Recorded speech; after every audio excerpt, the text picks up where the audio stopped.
আসসালামু আলাইকুম। জসিন্তা জিনিয়া আমন্ত্রণ জানাচ্ছি এনটিভির মধ্যাহ্নের খবরে। ইজতেমা ময়দানে আছেন স্টাফ করেসপন্ডেন্ট নাসির আহমেদ, সরাসরি যোগ দিচ্ছেন আমাদের সাথে। নাসির, মুসল্লিদের দুই পক্ষের সংঘর্ষের ঘটনায় মামলা হয়েছে যেটি আমরা জানতে পেরেছি, একজন গ্রেফতারও হয়েছে। তো এই মুহূর্তে ইজতেমা মাঠ এবং আশেপাশে পরিস্থিতি কেমন দেখছেন? জসিন্তা, বিশ্ব ইজতেমার অল্প কিছুদিন আগে গাজীপুরের টঙ্গী বিশ্ব ইজতেমা ময়দানকে কেন্দ্র করে, বিশেষ করে ময়দান দখলকে কেন্দ্র করে তাবলিগ জামাতের দুই পক্ষের যে সংঘর্ষ হলো এবং সংঘর্ষের পরে গতকাল পর্যন্ত টঙ্গী ইজতেমা এবং ইজতেমার আশপাশ এলাকা বেশ থমথমে ছিল। গতকাল পর্যন্ত সেনাবাহিনী পুরো ইজতেমা ময়দান নিয়ন্ত্রণে নিয়েছিল। আজ অনেকটাই শিথিল। আজ শুধু ময়দান এলাকায় পুলিশ এবং এপিপিএন পুলিশ রয়েছে, আর ময়দানের অভ্যন্তর সমস্ত কিছুই ফাঁকা। শুধুমাত্র কিছু মুসল্লি পাহারা দেওয়ার জন্য রয়েছেন, তবে সেটা জুবায়ের অনুসারীদের। এছাড়া টঙ্গী ইজতেমাকে কেন্দ্র করে যে ঘটনা ঘটেছে তার পরিপ্রেক্ষিতে মামলা এবং একজন আসামি যে গ্রেপ্তার হলো, সে আসামি ছিল মাওলানা সাদ অনুসারীদের মুখপাত্র। তিনি একাধিকবার এই সাদ অনুসারীদের পক্ষে এবং সাদের পক্ষে আমাদের সাথে কথা বলেছেন। তাকে গতকাল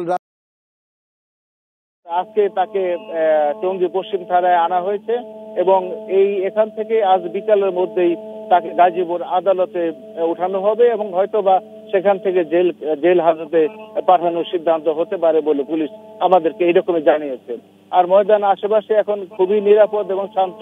আশেপাশে যানবাহন চলাচল স্বাভাবিক রয়েছে, অভ্যন্তরে কোনো লোক নেই, আশেপাশে আনাগোনা নেই এবং শুক্রবার বিদায় এখানে নামাজের যে একটা চাপ ছিল, সেই নামাজের চাপটাও আজকে অনেকটাই শিথিল মনে হচ্ছে। হয়তোবা আশেপাশে কোনো মসজিদে মুসল্লিরা নামাজ পড়ে নেবেন। এই ছিল আজকে ময়দানের অবস্থা। জসিন্তা, জানছিলাম টঙ্গীর ইজতেমা মাঠের সবশেষ পরিস্থিতি।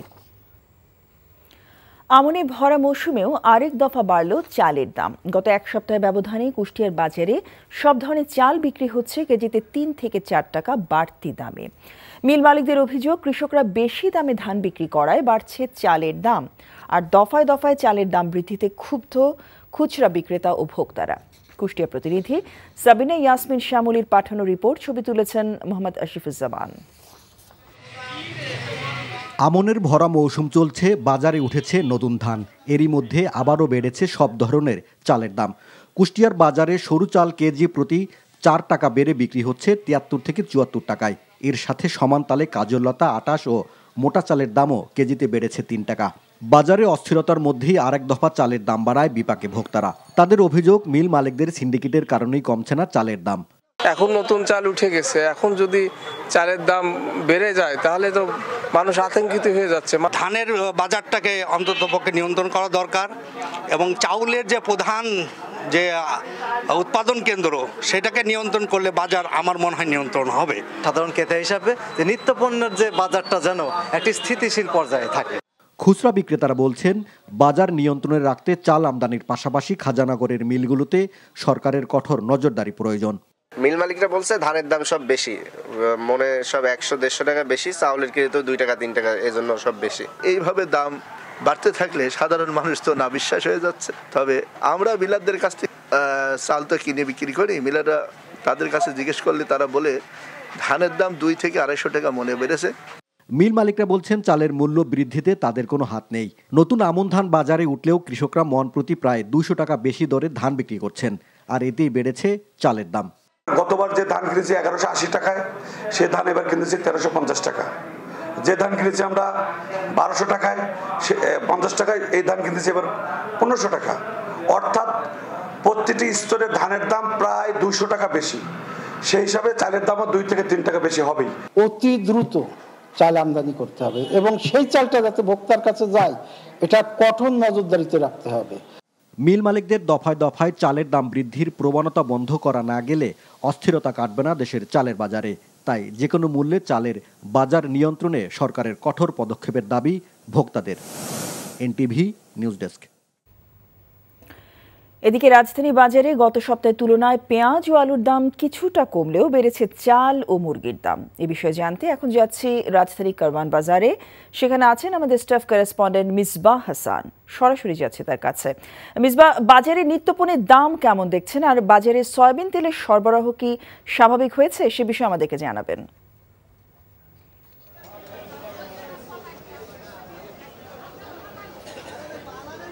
জসিন্তা, আমরা কুষ্টিয়া প্রতিনিধির একটি প্রতিবেদনে দেখছিলাম যে চালের মৌসুমে কিন্তু চালের দাম বেড়ে গেছে। রাজধানীর বাজারগুলোতে আমরা একই পরিস্থিতি দেখেছি, প্রায় প্রতিটি চালের দাম কিন্তু 4 থেকে 5 টাকা পর্যন্ত বেড়ে গেছে।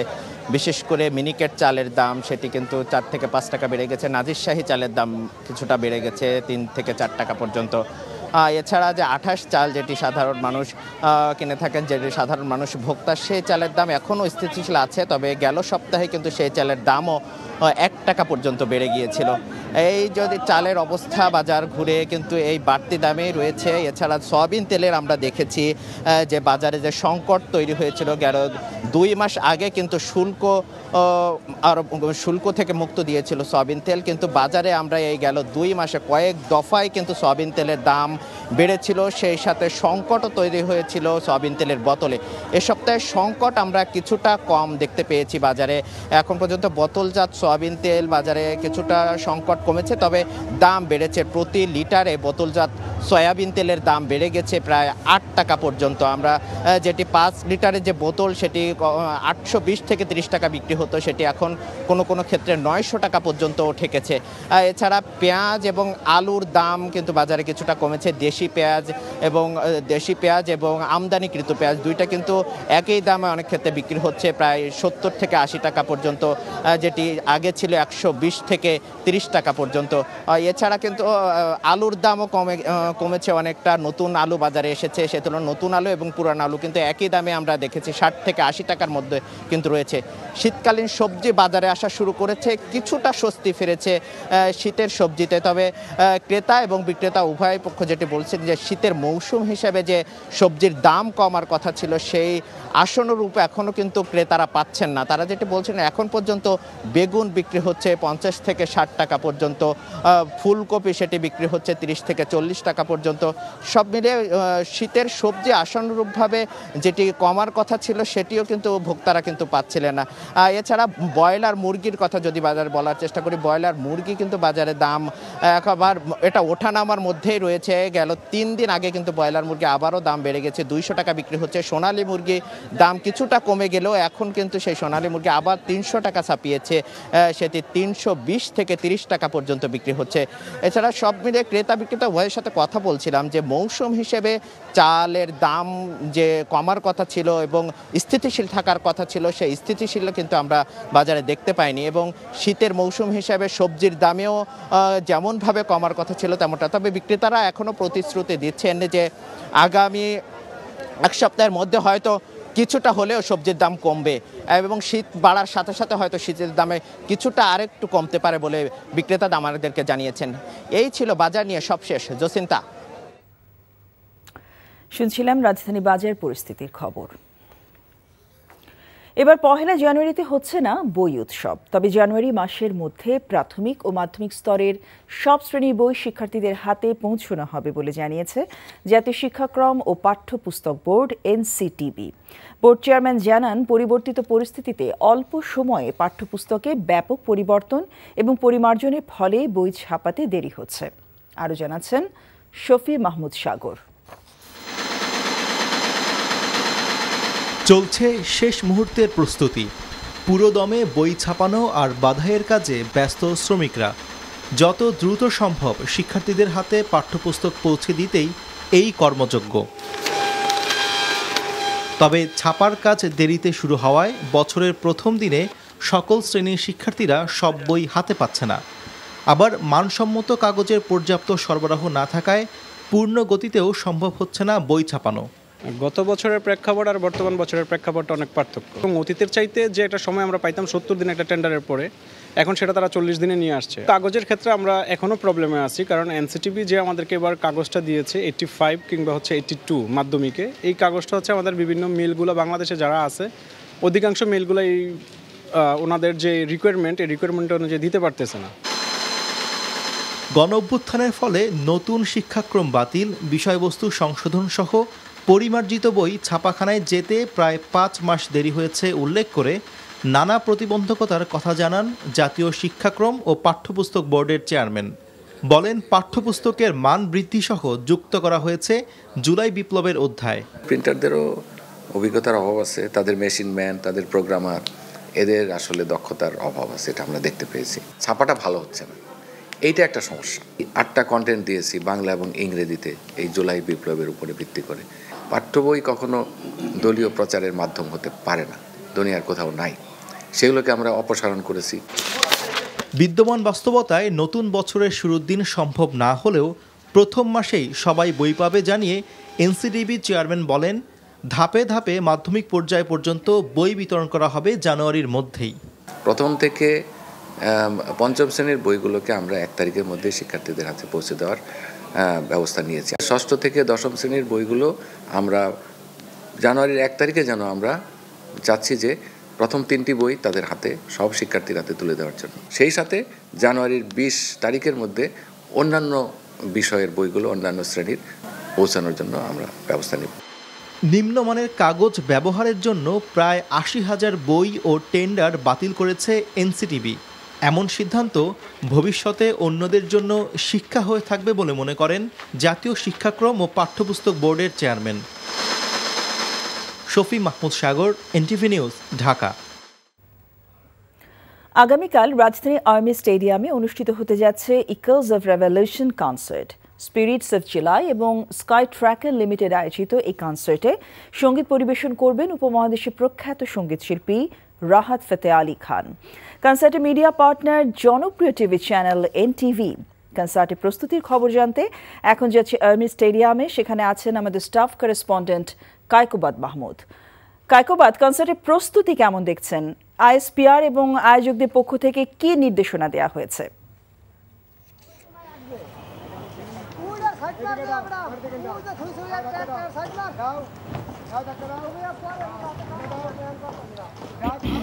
জসিন্তা, আগামীকাল কিন্তু আমি এখন আছি আর্মি স্টেডিয়ামে। এখানেই কিন্তু জুলাই আগস্ট অভ্যুত্থানে যারা প্রাণ দিয়েছেন এবং যারা আহত হয়েছেন তাদের সাহায্যার্থে কিন্তু একটু কনসার্ট হবে। আর আমরা কিন্তু সকাল থেকে এখানে এসে দেখছি শেষ মুহূর্তে, যেহেতু আজকের পর কালকেই কনসার্ট, আমরা এখানে দেখতে পাচ্ছি শেষ মুহূর্তে কাজ, যে কর্মযজ্ঞ আমরা কিন্তু সেটি দেখতে পেয়েছি। আমরা এখানে সকাল থেকে দেখতে পাচ্ছি যে মঞ্চের কাজটি চলছে, এখনও বড় পর্দাগুলো যেগুলো ওগুলো বসানোর কাজ চলছে। এছাড়া আমাদেরকে আয়োজক এবং এখানকার যে ইভেন্ট ম্যানেজমেন্ট আছে তারা আমাদেরকে জানিয়েছে যে বসার যে ব্যবস্থা, আসন বন্টন, সেই জিনিসগুলো কিন্তু তারা আজকের মধ্যে শেষ করবেন। এছাড়া নিরাপত্তা নিয়েও আমরা কথা বলেছি, তারা বলছেন যে এসব বিষয়কে সর্বোচ্চ গুরুত্ব দিয়ে তারা শেষ মুহূর্তের যে কার্যক্রমগুলো তারা কিন্তু শেষ করছেন। আর তারা সর্বতভাবে আশাবাদী যে আজকের মধ্যেই তারা মঞ্চের কাজ সহ অন্যান্য আনুষঙ্গিক প্রস্তুতিগুলো তারা কিন্তু শেষ করতে পারবেন, এটা কিন্তু তারা আমাদেরকে বারবারই বলছেন। এছাড়া আইএসপিআর এর যে কথাটি আপনি বললেন সেটি ছিল যে ক্যান্টনমেন্ট থেকে যে দুটি প্রবেশ পথ, একটি হচ্ছে জাহাঙ্গীর গেট, আরেকটি হচ্ছে জিয়া সেনানিবাস, এই দুটি গেট কিন্তু আগামীকাল 2টা থেকে রাত 11টা পর্যন্ত খোলা থাকবে। আর এক্ষেত্রে কিন্তু একটি কথা তারা কিন্তু বলেছে, এক্ষেত্রে জরুরি পরিবহনের যে গাড়িগুলো সেগুলো কিন্তু যাবে।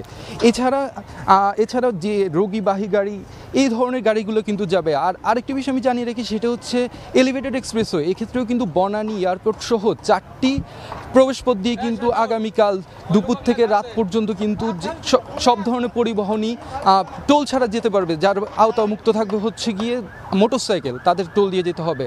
আর এছাড়া সব কিছু মিলিয়ে এখানে যে প্রস্তুতি আমরা দেখতে পাচ্ছি, তারা যেটি বলছেন যে শেষ করবে। আর আয়োজকরা আশা করছেন আগামীকাল একটি ভালো কনসার্ট উপহার দিতে পারবেন, আর যেটি এনটিভির মাধ্যমে কিন্তু সারা বিশ্বের মানুষই দেখতে পারেন। জসিন্তা, আর্মি স্টেডিয়াম থেকে জানছিলাম আগামীকাল অনুষ্ঠিত হতে যাওয়া রাহাত ফতে আলী খানের কনসার্টের সর্বশেষ প্রস্তুতির খবর। দেশের সর্বস্তরের জনগণের মাঝে সামাজিক ও স্বাস্থ্য সচেতনতার জন্য নিয়মিত ম্যারাথন আয়োজন হওয়া উচিত বলে জানিয়েছেন সেনাপ্রধান ও বাংলাদেশ অলিম্পিক অ্যাসোসিয়েশন বিওএ এর সভাপতি জেনারেল ওয়াকারুজ্জামান। পূর্বাচলের জলসিঁড়িতে বিওএ ম্যারাথনের সমাপন অনুষ্ঠানে কথা বলেন তিনি। প্রথমবার ম্যারাথন আয়োজন করেছে বিওএ। বিভিন্ন শ্রেণী পেশার 4,700 জন এতে অংশ নেন। নারী পুরুষ বিভিন্ন ক্যাটাগরি মিলিয়ে জয়ী অ্যাথলেটদের অর্থ পুরস্কার প্রদান করা হয়। এর আগে ভোর 6টায় ম্যারাথন উদ্বোধন উদ্বোধন করেন বিওএ মহাসচিব সৈয়দ শাহেদ রেজা। ম্যারাথনে 10 কিলোমিটার রেস ও হাফ ম্যারাথন 21.10 কিলোমিটার দূরত্বে দুটি প্রতিযোগিতা হয়েছে। অন্তর্ভুক্ত করা হয়েছে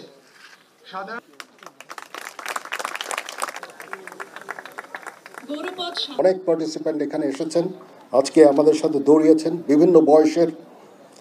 আমি সবাইকে অভিনন্দন জানাচ্ছি। এখানে আমাদের 5000-এরও বেশি ম্যারাথনাররা ছিলেন, এর মধ্যে 4751 জন পুরুষ এবং 365 জন মহিলা। আমি আশা করব যে ভবিষ্যতে মহিলা পার্টিসিপেশন আরও বাড়বে, জাতির মধ্যে এটাকে ছড়িয়ে দেওয়া এবং সবার একটা আগ্রহ সৃষ্টির জন্য তারা কাজ করে যাবেন। সাভার গলফ ক্লাবে আগামী 26 ডিসেম্বর থেকে শুরু হচ্ছে 9ম ওয়ালটন কাপ গলফ টুর্নামেন্ট।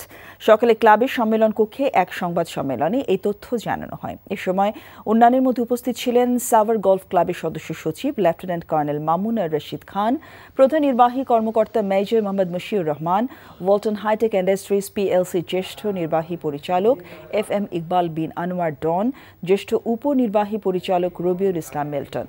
টুর্নামেন্টে অংশ নেবেন 4 শতাধিক দেশি বিদেশি গলফার। আগামী 28 ডিসেম্বর বর্ণাঢ্য আয়োজনে বিজয়ীদের হাতে পুরস্কার তুলে দেওয়া হবে। এই ছিল মধ্যাহ্নের খবরে। এই খবরের ভিডিও সহ আপডেট জানতে ভিজিট করুন NTV অনলাইন www.ntvbd.com। এছাড়াও NTV জনপ্রিয় সব অনুষ্ঠান ও খবরের আপডেট জানতে ভিজিট করুন আমাদের ইউটিউব ভেরিফাইড ফেসবুক পেজ। 2টায় দুপুরের খবর দেখার আমন্ত্রণ রইল। সবাইকে ধন্যবাদ।